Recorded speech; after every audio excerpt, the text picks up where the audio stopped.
台北车头今下晡3点外是发生攻击事件，有一个查甫人乌白二这火灾通报令，佮攻击站务员甲其他旅客。这接运的站长去处理，佮去互对方车。站长是随喷咸球仔水甲做动。本分局员警获报立即到场，因该男子于捷运站内任意按压火警铃，造成民众恐慌。经台北捷运站务员制止不听，遂对其喷洒辣椒水阻止。警方依恐吓公众现行犯逮捕后，移送台北地检署侦办。有民众是看到一个查甫人倒去地下1楼的通道，去互保全站长甲警方压制。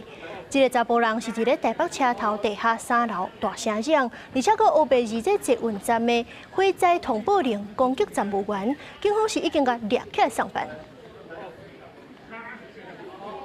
我来看这张下晡，伫咧高雄捷运的后夜站，有一个40多岁查某人，伫咧这捷运顶头是发甲大细声，搁是车顶的紧急电话，讲要叫警察。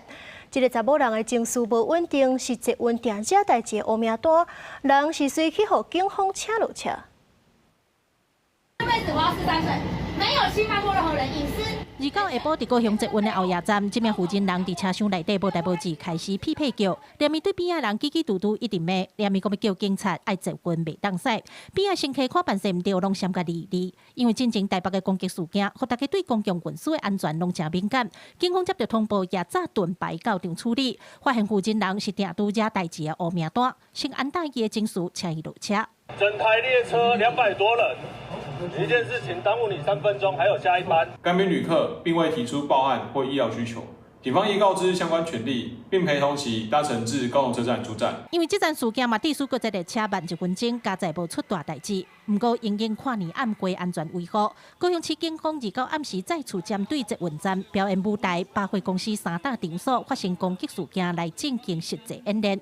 市长陈其迈强调，捷运站是安全维护的重点，包括人员疏散、歹徒的查测、甲救护站等等，拢爱具即时的应变能力，保障民众的安全。移到捷运站来做演练是因应更多的这种不同复合的这种状况来做更复杂的一种因应的一些实兵演练。陈其迈表示，这个跨年暗会维安级数全面提升，唔有加派警力提高警警率，也要求即时通报。